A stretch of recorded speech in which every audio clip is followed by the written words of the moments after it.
بسم اللہ الرحمن الرحیم۔ یہ ایک انگریزی کہاوت ہے، to kill two birds with one stone, یعنی ایک پتھر مار کے دو پرندوں کو شکار کرنا۔ کیا بات ہے میرائے صاحب، آپ کا یہ کلپ میرے دل کی آواز ہے۔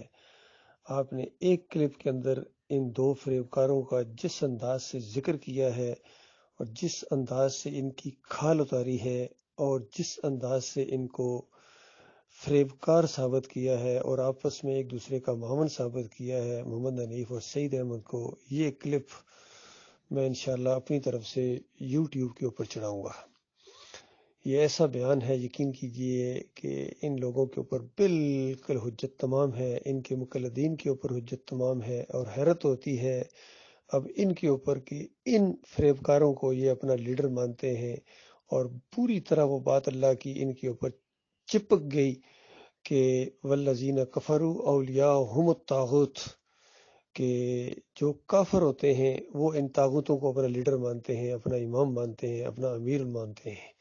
وہ کافر ہی ان کو اپنا امیر مان سکتا ہے، کوئی مومن ان کو امیر تو کیا، ان کو مقتدی ماننے کے لیے تیار نہیں ہے، کیونکہ ایسا فریب انہوں نے دیا۔ یقین کیجیے، حیرت ہوتی ہے کہ یہ اتنے جھوٹے ہیں اور بالکل سر چڑھ کے جھوٹ بولتے ہیں۔ یقین کیجیے، تو میں یہ جو محمد حنیف کا کلپ سنا ہے اور یہ سعید احمد کی بھی اس طرح کے بیانات آتے رہتے ہیں، اتنا جھوٹ بولتے ہیں، ان کو ذرا بھی اللہ کا خوف نہیں ہے۔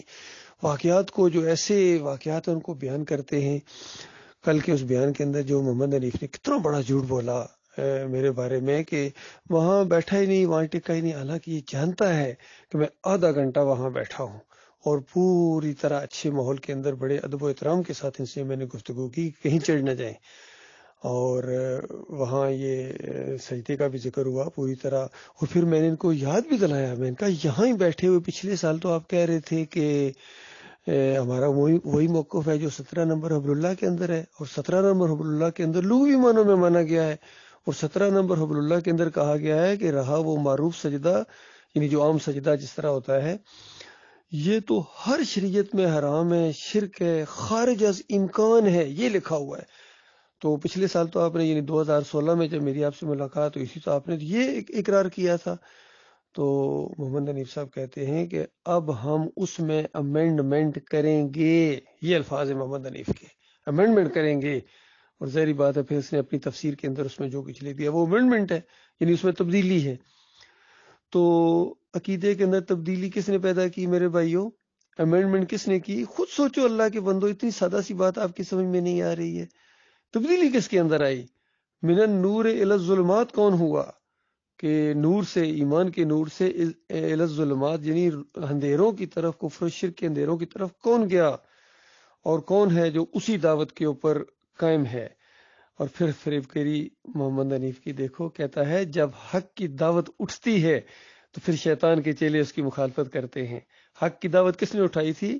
ڈاکٹر مسعود الدین عثمانی رحمۃ اللہ علیہ نے، محمد حنیف بن عبد اللطیف نے نہیں اٹھائی ہے۔ حق کی دعوت اٹھائی ہے ڈاکٹر عثمانی رحمۃ اللہ علیہ نے۔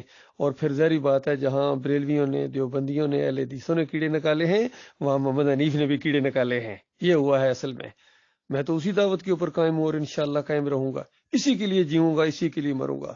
اور میں نے ڈاکٹر عثمانی رحمۃ اللہ علیہ کے جب لٹریچر پڑھا تھا اور ان کی ایک کیسٹ سنی تھی، تو اس وقت میں نے دعوت اللہ بازاروں میں اور بسوں میں شروع کر دی تھی، اور مجھے کوئی نہیں پتا تھا محمد حنیف کس نالی کا کیڑا ہے، مجھے اس وقت نہیں معلوم تھا، مجھے کوئی پتہ نہیں تھا یہ کون ہے، یہ ڈاکٹر عمر خطاب کون ہے اور محمد گل کون ہے اور اعظم کون ہے۔ میں نے اس وقت دعوت اللہ شروع کر دی تھی، اور میں نے ارادہ کر لیا تھا میں اس دعوت کو پایا تکمیل تک پہنچاؤں گا، چاہے کچھ ہو جائے۔ ایک ہاتھ بھی ڈاکٹر عثمانی رحمۃ اللہ علیہ کے ساتھ نہ اٹھے، میں ڈاکٹر عثمانی رحمۃ اللہ علیہ کا ساتھی ہوں، اور بالکل میں نے ارادہ کر لیا تھا کہ اگلے ہفتے میں کراچی جاؤں گا، اور وہاں جا کے ڈاکٹر عثمانی رحمۃ اللہ علیہ سے کہوں گا کہ ڈاکٹر صاحب بہت زبردست بات ہاتھ میں آ گئی، اللہ نے بڑا احسان فرمایا ہے، پورا یہ مسئلہ سمجھ آ گیا ہے، اس دعوت سے پیچھے نہیں ہٹنا ہے، کوئی ایک بھی آپ کا ساتھ نہ دے، میں آپ کے ساتھ ہوں، انشاءاللہ گلے گلے تک اتر جاؤں گا اس دعوت میں آپ کے ساتھ۔ تو اندازہ لگے، میں تو اس وقت ایمان لایا ہوں، اب میں محمد حنیف کی وجہ سے اس ایمان عقیدے کو چھوڑنے والا ہوں؟ میں نے اس اپنے ایمان کی خوشی میں مٹھائی بانٹی تھی، الحمدللہ۔ اس طرح یہ ایمان عقیدہ میرے رگوں پاؤں پیر کے اندر اور ہر جگہ خون اور رگوں اور پٹھوں میں یہ ایمان اور عقیدہ اتر گیا تھا۔ اب میں اس کو چھوڑنے والا ہوں؟ اس سے محمد حنیف کی وجہ سے، اس مولوی کی وجہ سے، صوفی کی وجہ سے؟ اللہ کے بندو غور کرو، یہ آپ کو کہاں اس نے پہنچا دیا. جھوٹ بولتا ہے، بالکل جھوٹا ہے. کہتا ہے کہ ارشد کرم اللہ نے وعدہ کیا تھا کہ وہ اس کی تشہیر نہیں کرے گا، تشہیر نہیں کرے گا. یہ تشہیر نہ کرنے والی چیز تھی اور انتظار نہیں کیا اس نے. یعنی میں انتظار کرتا کہ امیر صاحب شورا میں کیا فیصلہ کریں گے عقیدے کے بارے میں. امیر صاحب نے کہا کہ سجدہ اللہ کو ہوا ہے تو میں کہوں گا ٹھیک ہے اللہ کو ہوا ہے. امیر صاحب کہیں گے جناب کہ سجدہ یوسف علیہ السلام کو ہوا ہے تو میں کہوں گا یوسف علیہ السلام. وہ میرے سے یہ امید رکھتے ہو؟ میں تو اپنا عقیدہ اس کا اظہار کیا ہے. اور چونکہ جب محمد حنیف سے گفتگو ہوئی تھی تو اس کا رجحان ماننے والا نہیں تھا، اسی وقت میں نے پہچان لیا یہ نہیں مانے گا.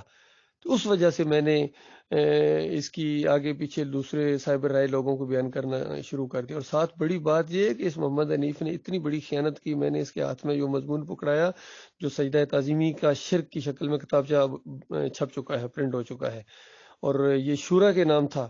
اور وہاں کراچی پہنچنے سے پہلے اس نے اسلام آباد ایئرپورٹ سے اعلان کر دیا تھا کہ ہم ارشد کے خلاف تادیبی کارروائی کرنے والے. ارشد ظفر اس کے گواہ ہیں اور اشرف کشمیری اس کے گواہ ہیں. اس نے فون کر کے بتا دیا تھا. اس نے وہ شورا تک پہنچایا ہی نہیں، یا پہنچایا تو بعد میں پہنچایا، پہلے اپنا فیصلہ کر چکا تھا. اور شورا والے اتنے نامرد نکلے کہ انہوں نے اس کی گرفت نہیں کی اس بات کے اوپر، اس خیانت کے اوپر. بہرحال کوئی نہیں، اپنے اپنے نصیب کی بات ہوتی ہے. ہر نیا بیان ان کا ایک نئے شرک کو لے کے آتا ہے اور ہر شرک کی اس کو دفاع کرنا پڑتا ہے. پہلے سجدہ تعظیمی کے شرک کا دفاع کر رہا ہے اور اس میں اپنی فریب کاریاں دکھا رہا ہے. پھر کہتا ہے کہ اللہ تعالیٰ نے اپنی ایک صفت عیسیٰ علیہ السلام کو دے دی، وہ اس کی مت ماری گئی ہے. بتاؤ جب عیسیٰ علیہ السلام بن باپ پیدا ہوئے تھے تو اللہ نے اپنی صفت کس کو دی تھی؟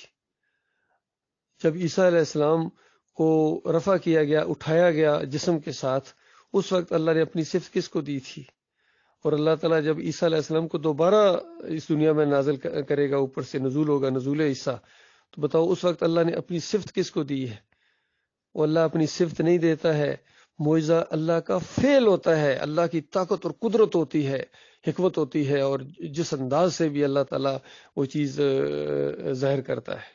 آج بھی کتنے معجزات ہو رہے ہیں، کتنی جگہ جہاز سے لوگ گرے ہیں، کئی دفعہ تو بچ گئے. اس کو کہتے ہیں معجزہ ہو گیا. اس انداز سے اللہ اپنی قدرت دکھاتا ہے. اور اس نے کس طریقے سے اس کو جوڑ کے عیسیٰ علیہ السلام کی اس طرف، اور یہ بات اپنے شرک کو ثابت کرنے کے لیے، سجدے کو ثابت کرنے کے لیے جھوٹ جو اس نے گڑھا ہے، ایک معجزے کو پیش کر رہا ہے. اندازہ لگائیے، تاکہ بات ذرا مکس ہو جائے. تو اسی طرح مکس ہوتی ہے، تو ورنہ تو بات سمجھ میں نہیں آتی. جو اس نے یہ مکس کیا، دیکھو یہ آدم علیہ السلام کے سجدے اور یوسف علیہ السلام کے سجدے کو نہیں مانتے. اب عام آدمی سنتا ہے تو اس سے یہی تاثر لیتا ہے ہوئے. اور شروع میں اس نے ہمارے خلاف جو تحریر لکھی تھی، اسی تحریر کے اندر من النور الی الظلمات کے اندر بھی انہوں نے یہی لکھا کہ دیکھو آدم علیہ السلام کی سجدہ تو ثابت ہے، یہ نہیں مانتے. بے ایمان نے اتنا جھوٹ بولا ہمارے اوپر. حالانکہ ذرا سا یہ کہ اشارہ ایک بندے کے منہ سے نکل گیا تھا، جو کہ یہ سعید احمد نے بھی کہنا شروع کر دیا تھا. حالانکہ ہم نے تو ایک لمحے کے لیے اس چیز کو نہیں مانا ہے. سعید احمد نے جب یہ شروع کیا کہنا کہ 2 مہینے یہ کہتا رہا ہے کہ آدم علیہ السلام کو سجدہ نہیں ہوا، ہمارے عبدالحفیظ صاحب اس جال کے اندر پھنس گئے. ابھی تک جس وہ جرسیم جس کے اندر گئے وہ نکل نہیں رہے ہیں. جس بھی آدمی کے اندر وہ جرسیم چلے گئے وہ نہیں نکل رہے ہیں. تو اسی وقت ہم نے عبدالحفیظ صاحب کو پیچھے کر دیا جیسا انہوں نے اس طرف اشارہ کیا. اور جو بھی اس طرف جاتا ہے وہ قرآن کا انکار ہی ہے. ہم تو آدم علیہ السلام کے ملائکہ نے سجدہ کیا ہے، وہ کسی انسان نے انسان کو سجدہ نہیں کیا ہے. وہاں اللہ کا ایک شانہ انداز سے حکم ہے، اور وہ حکم کیوں دیا اللہ کے علاوہ کوئی نہیں جانتا، اس کی کوئی تفسیر نہیں بیان کی جا سکتی. اور سجدہ کس طرح ہوا کوئی تفسیر نہیں بیان کی جا سکتی. جتنی بات اللہ نے بتائی ہے ہم مانتے ہیں.